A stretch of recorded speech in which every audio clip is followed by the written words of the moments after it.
por fin vamos a comenzar.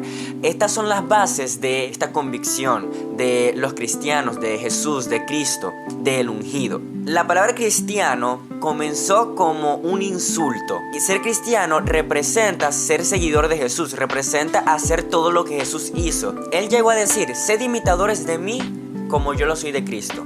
Él lo que quería decir con esa frase era que nosotros debemos imitarlo a Él en imitar a Jesús. Es esa pasión la que nosotros como cristianos debemos mantener intacta. Estar convencidos de que es por Dios, de que es por Jesús, por su sangre, por su sacrificio, que nosotros podremos alcanzar salvación. Es esa convicción hasta la muerte que nosotros debemos mantener viva dentro de nosotros. Nosotros debemos esforzarnos y debemos mantenernos firmes en la fe, debemos mantenernos pegados cada vez más a Dios. Bueno, para seguirle primeramente hay que recibir.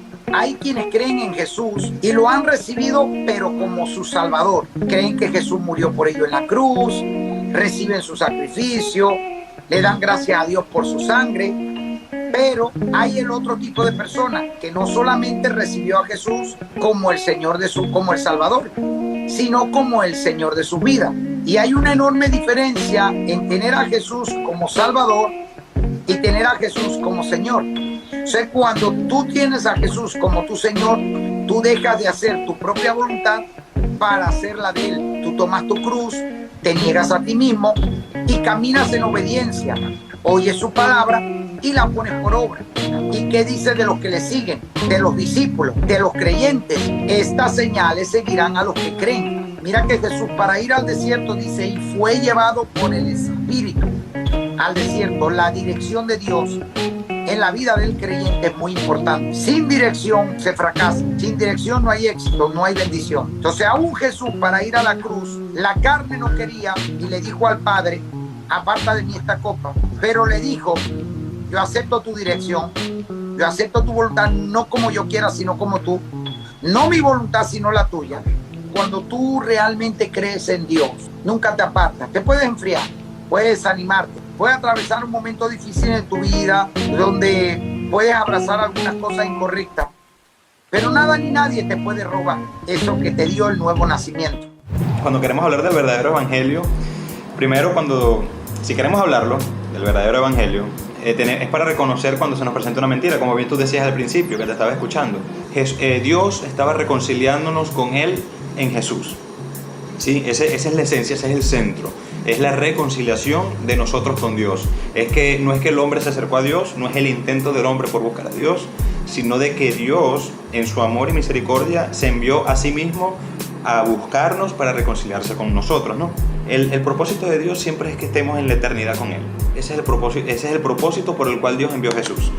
Es importante destacar que para el arrepentimiento hay que reconocer, porque yo no voy a recibir yo no puedo recibir el perdón, o no puedo pedir perdón si no reconozco que hice algo que estuvo mal. Hay otro detalle: no es que la salvación es gratis, porque la salvación no es gratis, porque Jesús pagó. Ahora, que a nosotros no nos está costando es otra cosa. Voy a hablar primero en lugar del legalismo. A ver, el legalismo es ese extremo donde literalmente es un excesivo uso y énfasis de la escritura, como dije anteriormente, pero se vuelve en la parte activista y apariencia. Del liberalismo, aquí está el otro extremo, ¿no? La libertad sin compromiso. Esa libertad que nos dio a través de Jesús debe de tener un compromiso con las escrituras. Entonces hay que tener ese balance. Además, la libertad o este extremo de liberalismo, se centra en la libertad de satisfacer al hombre. Definamos la gracia. La gracia no es un concepto, no es un fundamento bíblico, es alguien. Si la gracia es alguien, es Jesús. Si nosotros no conocemos ese límite de reconocer que si mi conciencia, mis conocimientos llevan a que estoy sobrepasando a esos extremos, veo a la persona de Jesús en mí. 1 Timoteo 1:8 dijo que la ley es buena. Entonces muchos han refutado a eso y se van a ese extremo de decir, la ley, hay que hacer todo lo que dice la ley. Pero también en Romanos 7 es donde Pablo dice exactamente: lo que quiero hacer no lo hago. O sea, Pablo tuvo ese tiempo de poder plasmar eso que él vivía, eso tan genuino y vulnerable. Que dice: Dios odia al pecado, pero no al pecador. No estoy muy de acuerdo con esta frase en el aspecto de que un pecador es aquel que se goza en el pecado. Es el que practica el pecado y se goza en él. Sí, todos pecamos, pero hay una diferencia entre el que peca y se arrepiente y el que peca y se goza en lo que está haciendo. Estoy de acuerdo con usted. Bueno, la Biblia categoriza el que practica pecado, o sea, el que es constante, se disfruta y deleite. Bueno, de hecho, el pecado en sí, seamos honestos, trae deleite, pero hay consecuencias. Ok, vamos al Génesis. Luego le hace a la esposa y les vuelve a decir: los bendice, los multiplica, pero les dice: por favor, de todo, pero menos de este árbol. O sea, la creación está para poder disfrutarla, pero para también reconocer que hay ciertos límites. Y es acá donde la gracia confronta, que nos ama a Dios, pero nos hace responsables de todo lo que decidamos, específicamente en esta parte del desorden. ¿Por qué seguir a Jesús? ¿A quién iremos si no es a Jesús, que tiene palabras de vida? Es más, dice: no me eligieron ustedes a mí, yo los elegí. Y ojo, ya no los llamaré siervos, los llamaré amigos. Entonces yo veo eso, donde Dios encarnado en la tierra a través de Jesús me elige para salvarme, pero me elige para ser amigo. Bueno, bien, yo creo que lo primero que tenemos que decir y que tenemos que tener claros todos, que tenemos un mundo espiritual, que el mundo espiritual existe, ¿sí? Que hay un reino de luz admirable, maravilloso, que conocemos, y que hay un reino de las tinieblas. Todos tenemos un talón de Aquiles, un punto débil, una cosa que queremos cambiar. Nadie es perfecto, donde nos han sucedido cosas que han marcado nuestra vida y tenemos que tener cuidado en esas áreas. Tenemos que dejarnos formar por el Señor. Yo tengo que reforzar esa debilidad. Dice en el libro de Romanos que el precioso Espíritu Santo nos ayuda en ese momento de debilidad. Así tú no sepas orar, no seas el más experto redactando una oración perfecta, el Señor te va a escuchar y a través del Espíritu de Dios tú vas a ser guiado a orar como conviene, para que tú seas libre en esa área en la que tienes la batalla, para que los pensamientos te dejen, porque también tenemos que decir que la primera batalla, la guerra, se empieza aquí, en la mente.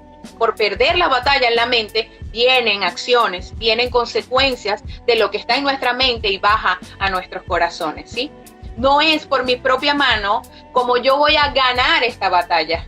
Satanás aprovechó que el Señor estaba en el desierto, pero fue llevado por el Espíritu de Dios. Eso es muy importante de mencionar, ¿ok? Para empezar por allí. Luego fue tentado en diferentes áreas. Podemos estar tentados a diario. Además de eso, es importante mencionar que el Señor venció cada una de esas tentaciones con la palabra. Hay momentos, como decíamos anteriormente, en los que yo tengo consecuencias, es decir, que yo mismo me voy y me meto en mi desierto y yo me voy a pelear esa batalla y esto es tremendo y por qué me está pasando a mí y qué me está ocurriendo y por qué me siento así, no sé lo que me está pasando, es porque yo me metí en ese desierto. Pero hay momentos en que el Espíritu de Dios te va a llevar a ese desierto, porque va a probar tu fe, porque te va a enseñar a valorar lo que te ha entregado. Eso es lo que hace ese desierto cuando te lleva el Espíritu de Dios. Pero una vez que tú sales de ese desierto, porque dice aquí que vas a salir en el poder del Espíritu Santo. Lo que nadie quiere oír ni hablar. O sea, vivíamos bajo el pecado, estábamos condenados a muerte, pero porque el Hijo de Dios decidió venir a la tierra a morir en una cruz por nosotros y resucitar al tercer día, es que nosotros por la fe alcanzamos la salvación. Entonces ese es el evangelio que nosotros deberíamos predicar, pero entonces decidimos suavizar el mensaje para que entonces la gente no se sienta ofendida, no se sienta confrontada ni exhortada. Es necesario confrontar el pecado, pero hacerlo con amor, y ese es el detalle. Muchas veces también confrontamos el pecado, pero lo hacemos de una manera acusadora, de una manera que no es correcta tampoco. Queremos aparentar santidad, queremos aparentar una falsa espiritualidad para que la gente nos mire y diga: oye, este sí es tremendo cristiano. simplemente para ganar seguidores, y a la final no terminamos diciendo lo verdadero, lo genuino, lo que Jesús quiere que nosotros digamos en estos tiempos. Estos tiempos son cruciales. Ya basta de estar embelecidos en todo lo que está sucediendo. Arrodillarnos, hay que clamarle a Dios y decirle que nos perdone, que Él nos ayude para así poder seguir su voluntad e ir tras nuestro propósito. Ya basta de querer escuchar lo que nosotros queremos escuchar en lugar de lo que necesitamos escuchar. ¡Hey, cristianos! No es una vida fácil la que nosotros vamos a llevar. No es una vida fácil la que nosotros debemos tener, sino una vida de victorias, de gloria. Por eso es que dice la Biblia, Él nos llevará de gloria en gloria. Es por eso, no va a haber gloria si no pasamos por dificultades. Vamos a estar por dificultades, sí, pero es por la gracia de Jesús, por su poder, por nuestra fe en Él, por no desfallecer, es que nosotros podremos alcanzar esa gloria, podremos alcanzar esa victoria. Esa es la verdad que Dios tiene para cada uno de nosotros. Este camino no es fácil, es para valientes, hay que ser esforzados y valientes. Pero créeme que cuando comiences en esta carrera, si te mantienes firme hasta el final, no te arrepentirás, porque Dios es un Dios justo. Un pasado oscuro. Y bien, los cristianos en un principio no podían darse a conocer libremente ante la gente porque ya los tenían catalogados como unos extremistas. Exhortaban o confrontaban todas las creencias de los judíos de ese entonces, que todo lo que estaban haciendo mal era tiempo de cambiarlo y era tiempo de hacer algo diferente. Por esa razón es que querían que los cristianos se callaran. Los cristianos fueron perseguidos a muerte para ser colgados en las calles como antorchas humanas para alumbrar la ciudad de Roma. En ese entonces, los primeros cristianos se convirtieron en lo que tanto criticaron, en lo que tanto criticó Jesús. Hacían lo mismo que los fariseos de ese entonces. Los fariseos, ¿qué hacían? No, nosotros somos santos, ustedes no, ustedes son gente corriente. Entonces, ustedes no les es permitido estar en la presencia de Dios. Jesús dijo: quien esté cargado y cansado, venga a mí y yo lo haré descansar. ¿Cómo tú vas a criticar el pecado de alguien más si tú también estás pecando en algún área?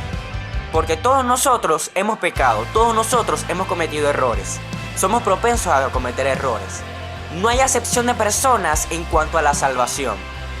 No hay acepción de personas en cuanto al sacrificio de Jesús.